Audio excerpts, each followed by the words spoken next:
Biografi R.A. Kartini. Raden Ajeng Kartini lahir di Jepara 21 April tahun 1879 dan wafat pada 17 September tahun 1904 di Rembang. Kartini lahir dalam keluarga bangsawan Jawa. Ayahnya, Raden Mas Adipati Aryo Sosroningrat, adalah seorang bupati Jepara yang berasal dari garis keturunan Ningrat, sementara ibunya, M.A. Ngasirah, berasal dari kalangan rakyat biasa. Karena status bangsawan ayahnya, Kartini memperoleh pendidikan yang cukup baik dibanding perempuan pribumi lainnya pada masa itu. Kartini menempuh pendidikan dasar di Europeeslager School Els, sekolah berbahasa Belanda. Disinilah Kartini belajar membaca, menulis, dan berbicara dalam bahasa Belanda. Namun, pada usia 12 tahun, Kartini harus berhenti sekolah karena tradisi pingitan yang mengharuskan anak perempuan bangsawan tinggal di rumah hingga menikah. Meski dipingit, Kartini memanfaatkan waktunya dengan membaca buku, surat kabar, dan majalah berbahasa Belanda.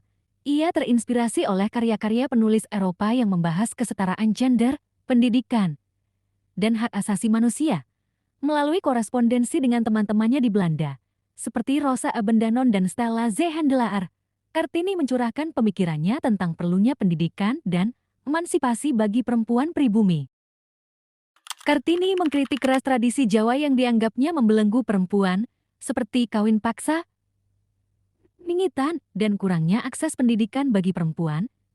Ia juga bermimpi mendirikan sekolah bagi perempuan agar mereka dapat berperan lebih besar dalam masyarakat. Pada tahun 1903, Kartini menikah dengan Raden Adipati Djayodiningrat, Bupati Rembang.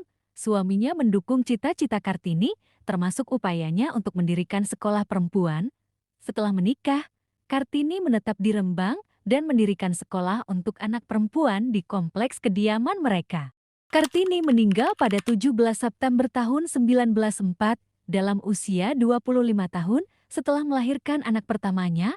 Meski usianya singkat, gagasan-gagasannya terus hidup dan menginspirasi generasi berikutnya. Setelah Kartini wafat, surat-suratnya dikumpulkan dan diterbitkan oleh J.